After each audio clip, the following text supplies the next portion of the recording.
ازيكم يا حلوين، يا رب تكونوا بخير. النهارده بقى هاخدكم كده جولة في مطاعم امريكا. المطعم ده كان نظامه ان هو اوبن بوفيه. الاوبن بوفيه انت بتدفعي الفلوس، تاخدي الطبق تمليه زي ما انت عايزة، ولكن ما بنطلعش بره المطعم بالاكل. المطعم ده حلو جدا، عجبني جدا، فحبيت ان انا اصور لكم شكل الاكل عامل ازاي. الاكل ده متقسم لبلدان، يعني كل بلد الاكل المميز فيها. كان في اكل من المكسيك، كان في اكل اسيوي، كمان كان في الاكل الامريكان. طبعا كان في بلاد كتيرة زي ما احنا كده شايفين. هحاول اصور لكم على قد ما اقدر كل شكل الاكل. الاكل كان متنوع، كان فراخ، لحمه، اسماك. هنا القسم اللي قدامكم ده كان المكسيكاني، واحنا عارفين المكسيكان منتشرين طبعا بالتاكو. التاكو ده اللي هو العيش بتاع التورتيلا، ولكن بيحشوه بحشوات مختلفه. ممكن يحشوا فراخ، ممكن يحشوا لحمه مفرومه. فزي ما احنا شايفين كده هما بيسيبوا كل حاجه وانتي تعملي الطبق على مزاجك. فده كان القسم المكسيكاني، فحبيت ان انا اوريه لكم. بصوا هنا برضو كان اللحمه. وهنا بقى القسم ده المميز، انا بحب قوي القسم ده، قسم الستيك. وهنا الميزه كمان ان هو بيسوهولك وانتي واقفه، بيسوهولك زي ما انتي حابه، يعني عايزاه ويل دان، عايزاه ميديم، فزي ما انتي حابه بيعملهولك. هنا برضو كانت صوصات. القسم بقى اللي جاي ده هو قسم الأسماك، برضو كان فيه سمك، وكان فيه السمك اللي هو المقلي، وده كده الجمبري المقلي. فبرضو متنوع زي ما قلت لكم، يعني في سمك، في لحمة، في فراخ، زي ما انت عايزة تاكلي بتاكلي.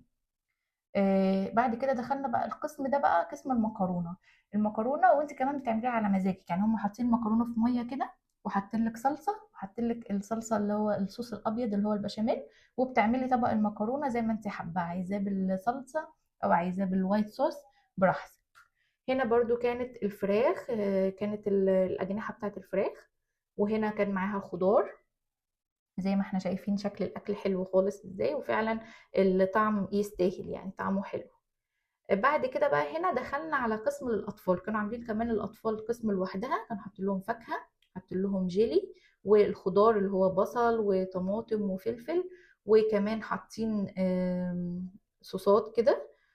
وطبعا الأكل اللي الأطفال كلها بتحبه اللي هو البرجر، السوسيس، البيتزا، البطاطس، كل طبعا الأكل اللي العيال ما بتاكلش غيره كانوا حاطينه لهم. وكمان كانوا حاطين لهم فاكهة زي ما احنا شايفين. ففعلا كان حلو خالص. بعد كده هنا بقى دخلنا على قسم السلطة. حتى السلطة برضو حط لها كل انواع السلطة، وانتي تعملي الطبق زي ما انتي حابة.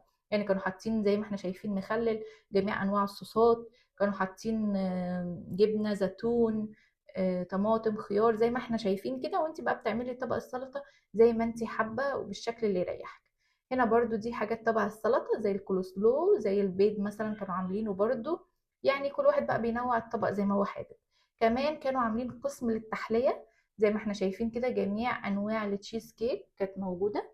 وكمان كان في ايس كريم. فهو فعلا كانت تجربة حلوة، وانا حبيت ان انا اشارككم معايا التجربة. فلو عجبتكم النوعية دي من الفيديوهات قولولي، ولايك وشير لو عجبكم الفيديو. استنوني في حاجات تاني جاية، وباي باي.